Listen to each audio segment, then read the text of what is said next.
Okay, so what key life experiences have formed who you are today? One of the things I said, and it kind of goes back to what we were just talking about school. One thing that I did that I found incredibly helpful was, and it doesn't necessarily work for you, but I have an undergraduate degree that wasn't in architecture. Oh, I studied and I was just kind of testing a lot of different subjects. I did take classes in the School of Design where I went to undergrad at UC Berkeley. great. How did you become passionate and involved in the architectural practice? I, you know, I mean, I'd say probably the drive really started more when I was on my own. I'd say that I should back it up.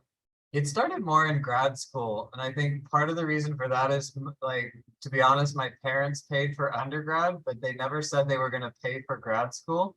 So, What are your core values and how are they reflected in your practice?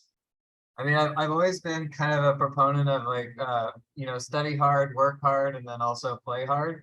And I think, working in several different firms before starting my own, a lot of times the culture of architectural firms is just basically like work, work, work, super late.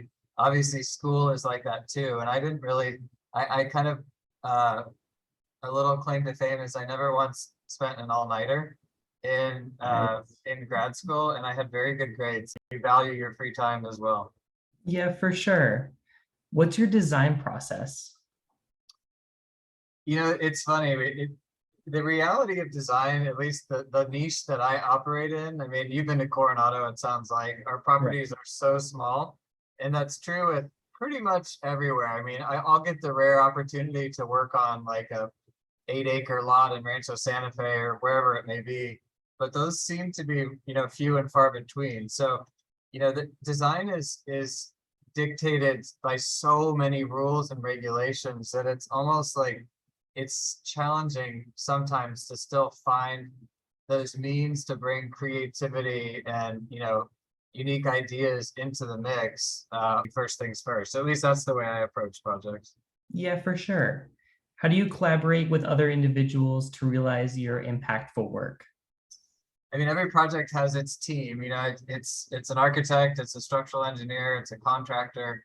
Um, you know, More often than not, there's an interior designer on board, landscape architects, another common team player. You know, Thankfully, I've kind of been in this little niche long enough to where I have kind of my circle of trust and people that I've worked together with.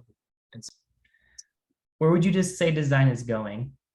kind of like what I was just saying, I'd say definitely more efficient, with technology, more eco-conscious.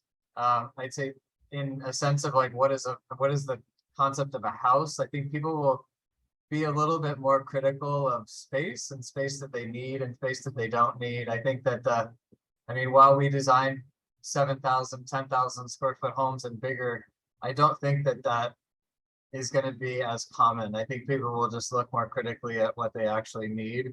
For sure. What are the biggest challenges that you face? I mean, every day, it seems like codes and permitting are just absolute nightmares. And I know, again, you don't have to deal with this, but eventually at some point you probably will. And you may have. What advice would you give yourself if you were beginning in the profession today? So it kind of feeds into a lot of what I've been talking about. One of the things that I found a lot of success in is kind of falling into a niche. And so in Coronado, as you know, it's kind of an isolated community. We're our own city. We have our own zoning ordinance. There's certainly like an expertise and a body of knowledge that I've learned and gained from just being here and doing the majority of my work here. So what that does is it gives me a competitive advantage of anybody trying to come into Coronado.